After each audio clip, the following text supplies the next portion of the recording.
ఓం శాంతి. ఈరోజు Murali date 25 July 2026. బాబా చెప్తున్నారు, మధురమైన పిల్లలు, మీతో పాటు ప్రపంచంలోని అందరి శరీరాలను కల్పవృక్షంగా చేసేందుకే మీరిక్కడకు వచ్చారు. స్మృతి ద్వారానే కాయము కల్పతరువుగా అవుతుంది. ప్రశ్న: నరకవాసుల నుండి స్వర్గవాసులుగా తయారయ్యే విధి ఏది? ఇప్పుడు పిల్లలైన మీకు ప్రాణదానం ఎలా లభిస్తుంది? జవాబు: నరకవాసుల నుండి స్వర్గవాసులుగా అయ్యేందుకు తప్పకుండా మరణించవలసి వస్తుంది. తండ్రి అంటున్నారు, మీ అందరికీ మృత్యునిచ్చేందుకు నేను వచ్చాను. మీ అందరి శరీరాలను సమాప్తం చేయించి ఆత్మలను తీసుకెళ్తాను. ఇదే సత్యమైన ప్రాణదానం. అందుకే ఈ మహాభారత యుద్ధంలో అందరూ వినాశనం అవుతారు. ఆత్మలు పావనమై ఇంటికి తిరిగి వెళ్తాయి. తర్వాత మళ్ళీ స్వర్గంలోకి వస్తాయి. పాట: మాతా ఓ మాతా. ఓం శాంతి. మధురాతి మధురమైన పిల్లలు పాటలోని ఒక చరణం విన్నారు. జగదాంబ మహిమను విన్నారు. జగదాంబ ఈ భారతదేశంలోనే మహిమ చేయబడుతుంది. జగదాంబ ఉన్నప్పుడు జగత్పిత కూడా తప్పకుండా ఉంటాడు. సరస్వతినే జగదాంబ అని అంటారు. వాస్తవానికి ఆమెకు ఒకే పేరుండాలి. మీకు కూడా ఒకే పేరుంది. 2-3 పేర్లు అయితే లేవు. ఇప్పుడు జగదాంబను సాకారంలో శరీరధారిగా చూపిస్తారు. శరీరధారి అయిన జగత్పిత కూడా ఉన్నాడు. అతన్ని ప్రజాపిత అని కూడా అంటారు. ఎలాగైతే జగత్కంతా అంబా ఒక్కరే ఉన్నారో అలాగే మొత్తం జగత్కంతా పిత కూడా ఒకరే. వీరి ఇరువురు తప్పకుండా ఇప్పుడు ఇక్కడే ఉంటారు. ఇరువురి పేర్లు కూడా వినిపించాను. ప్రజాపిత, ప్రజామాత ఇరువురు ఉన్నారు. నిరాకార శివబాబాను 2వ జగత్పిత అని అంటారు. వారు అందరికీ తండ్రి.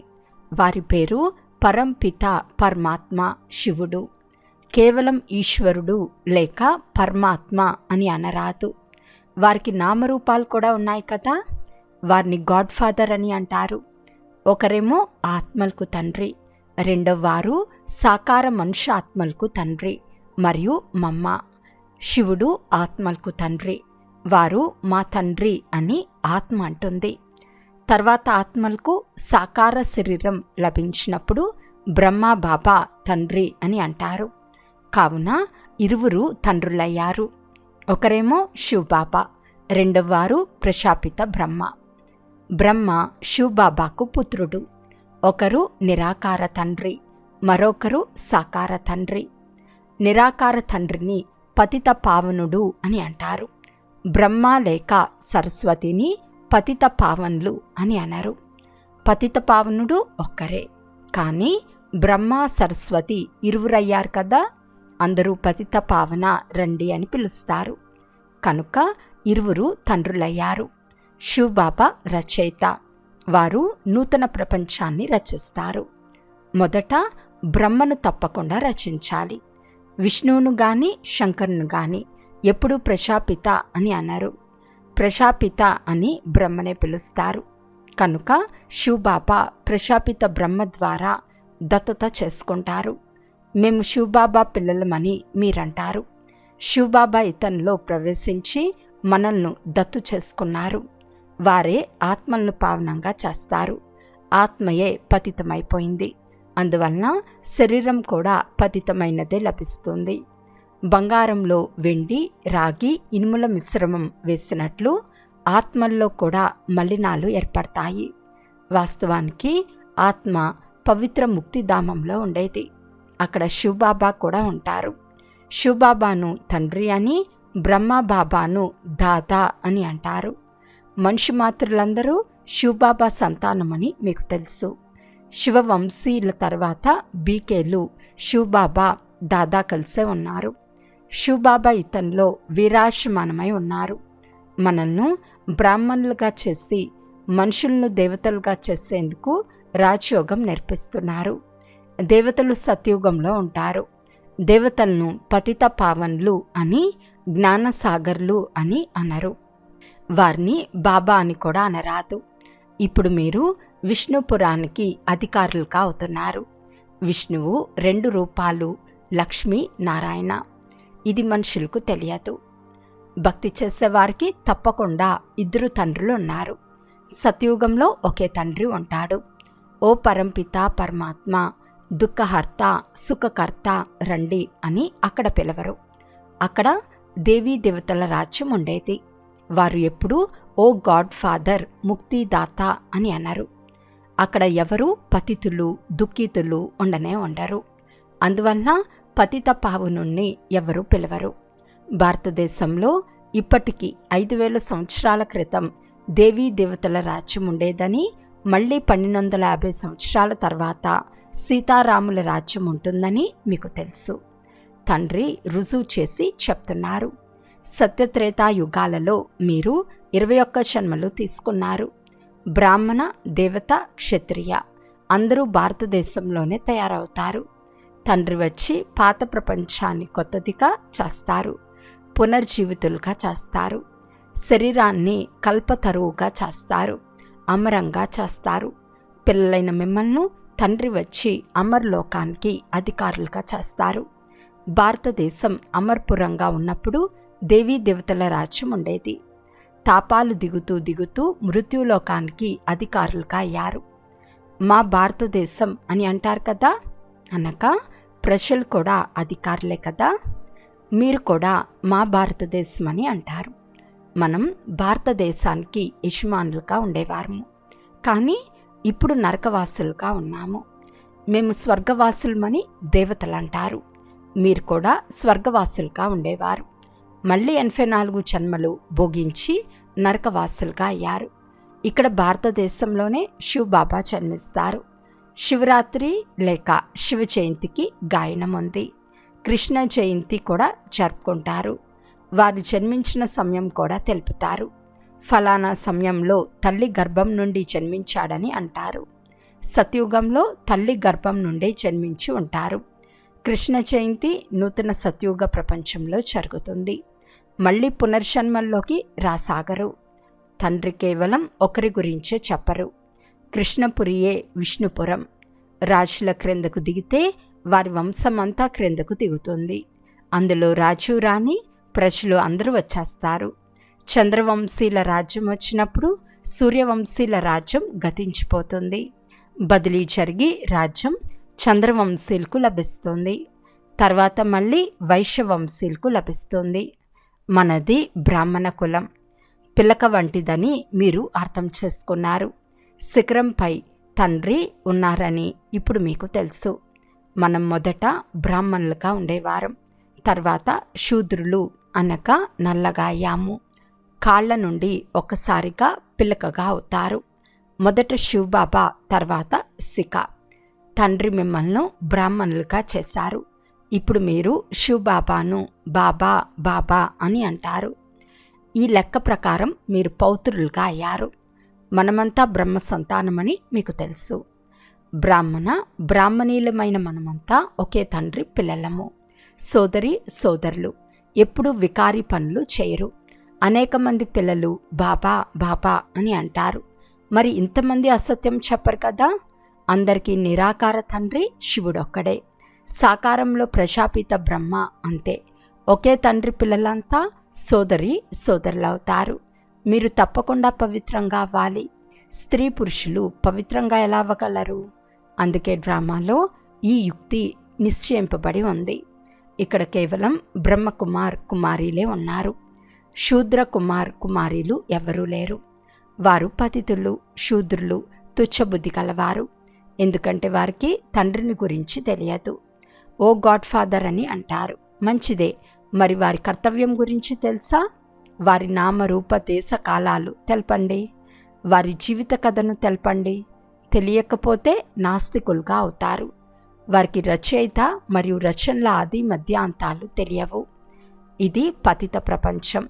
సత్యుగాన్ని పావన ప్రపంచమని, కల్యుగాన్ని పతిత ప్రపంచమని అంటారు.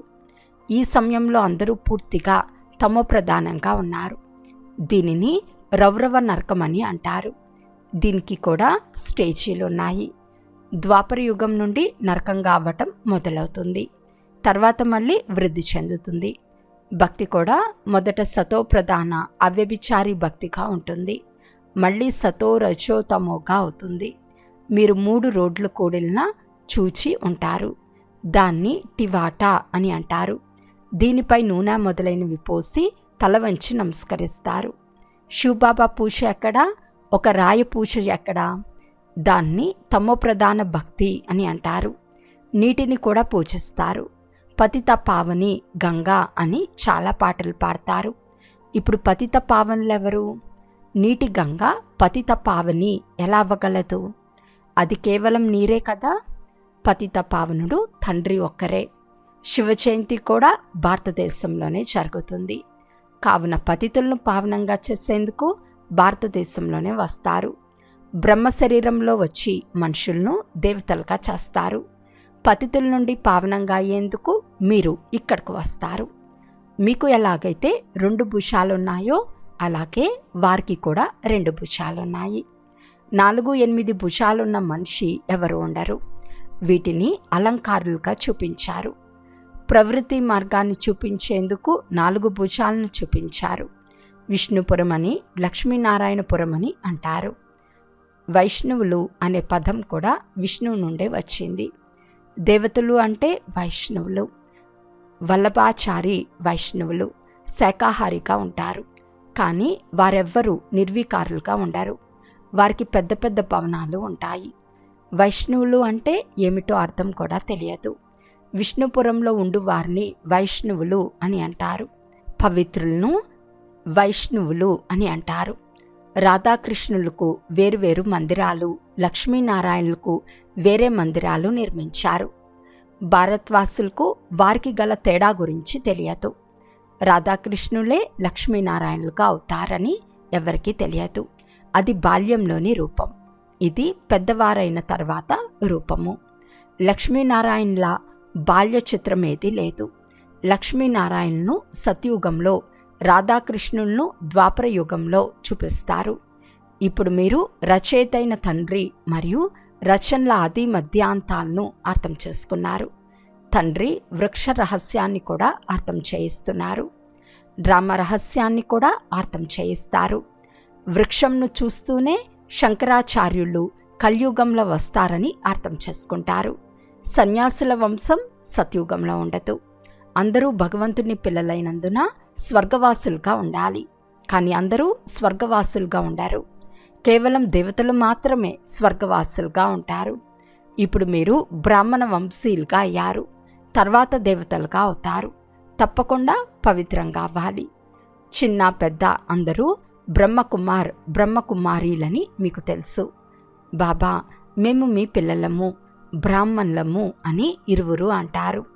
వీరు బాప్దాద ఆదిదేవుడు బ్రహ్మ మరియు శివబాబా ఇరువురిని కలిపి బాప్దాద అని అంటారు. మనం బ్రహ్మ బాబా మరియు శివబాబా ముందు కూర్చుని ఉన్నామని మీకు తెలుసు. తండ్రి అంటున్నారు, నన్ను స్మృతి చేస్తే మీరు పతితుల నుండి పావనంగా అవుతారు. మనం శివబాబా నుండి వారసత్వాన్ని తీసుకుంటాము. శివబాబా మన తండ్రే కాక పతిత పావనుడు, గురువు కూడా. ఇప్పుడు ఇది సంగం యుగం. పతితుల నుండి పావనంగా అయ్యే మేళ. పతిత పావనుని ద్వారానే పావనంగా అవుతారు. సంగం యుగంలో సాగరము, నదుల కలయిక జరుగుతుంది. నదుల మేళ జరగదు. ఇప్పుడు జ్ఞానసాగరులైన తండ్రి మరియు ఆత్మీక పిల్లలైన మీ మేళ జరుగుతుంది. మీరు జ్ఞానసాగరుని వద్దకు వచ్చారు. జ్ఞానగంగలైన మీరు జ్ఞానసాగరం నుండి వెలువడ్డారు. మీరు జ్ఞాన స్నానం చేయించి పావనంగా చేసి యోగం నేర్పిస్తారు. సాగరుని పరిచయం ఇచ్చి ఇక్కడ మేళాకు తీసుకొచ్చారు. ఈ సమయంలో మీరు బ్రాహ్మణులుగా అయినప్పుడు మీకు 3 తండ్రులు ఉంటారు. లౌకిక తండ్రి ఉన్నారు. అంతేకాక ప్రజాపిత కూడా ఉన్నారు. అంతేకాక శివబాబా కూడా ఉన్నారు. భక్తి మార్గంలో 2 తండ్రులు ఉంటారు. సత్యుగంలో ఒకే తండ్రి ఉంటాడు. ఇవి అర్థం చేసుకునే విషయాలు. నాకు ఒక్క శివబాబా తప్ప ఇంకెవ్వరూ లేరని ఇప్పుడు మీ ఆత్మ అంటుంది. బంధుమిత్రులు మొదలైన వారున్నా శివబాబా ఒక్కరే నా వారని అంటారు. వీరి స్మృతి ద్వారానే ఆత్మ పతితం నుండి పావనంగా అవ్వాలి. వారు తండ్రి, టీచర్, సద్గురువు కూడా అయ్యారని ఆత్మకు తెలుసు. ఆత్మలైన మనల్ని తీసుకెళ్లేందుకు తండ్రి వచ్చారు. వారు బ్రహ్మ శరీరంలో ప్రవేశించి పావనంగా చేస్తారు. మిమ్మల్ని తీసుకెళ్లేందుకు తండ్రి వచ్చారు. మీ అందరికీ మృత్యువుని ఇచ్చేందుకు వచ్చాను. నరకవాసుల నుండి స్వర్గవాసులుగా అయ్యేందుకు తప్పకుండా మరణించాల్సి వస్తుంది కదా. ఈ శరీరాలను సమాప్తం చేయించి మిగిలిన ఆత్మలను తీసుకెళ్తాను. తండ్రి అంటున్నారు, నేను మీకు ప్రాణదానం ఇస్తాను. ఇది మహాభారత యుద్ధం కదా. అందరూ నశిస్తారు, లేకుంటే ఎలా తీసుకెళ్తాను? ఆత్మలను పవిత్రంగా చేసి ఇంటికి తీసుకెళ్తాను. అది శాంతిధామం. సత్యుగం వస్తే కలియుగం తప్పకుండా వినాశనం అవుతుంది. దాని కొరకు మహాభారత యుద్ధం ప్రసిద్ధిగాంచింది. అది ఈ సంగం యుగంలోనే జరుగుతుంది. మనుషుల నుండి దేవతలుగా కూడా ఇప్పుడే అవుతారు. అచ్చా, మధురాతి మధురమైన అపురూపమైన పిల్లలకు మాతాపిత బాప్దాదాల ప్రియ స్మృతులు మరియు గుడ్ మార్నింగ్. ఆత్మిక పిల్లలకు ఆత్మిక తండ్రి నమస్తే. ఆత్మిక తండ్రికి ఆత్మిక పిల్లల యొక్క ప్రియ స్మృతులు మరియు నమస్తే నమస్తే నమస్తే. ధారణ కొరకు ముఖ్య సారము. ఫస్ట్ పాయింట్, జ్ఞానసాగరంలో జ్ఞాన స్నానం చేసి స్వయాన్ని పావనంగా చేసుకోవాలి. బంధుమిత్రుల జతలో ఉంటూ నాకు ఒక్క శివబాబా తప్ప వేరెవ్వరూ లేరని బుద్ధిలో ఉండాలి. సెకండ్ పాయింట్, విష్ణుపురంలోకి వెళ్లేందుకు పక్కా వైష్ణవులుగా అనగా పవిత్రంగా వాలి. నరకంలో బ్రతికి ఉండే మరణించి బుద్ధి యోగాన్ని స్వర్గంతో జోడించాలి. ఈరోజు వరదానము. ఒకే లగ్నము, ఒకే నమ్మకము, ఏకరస అవస్థ ద్వారా సదా నిర్విఘ్నంగా అయ్యే నివారణ స్వరూప భవ.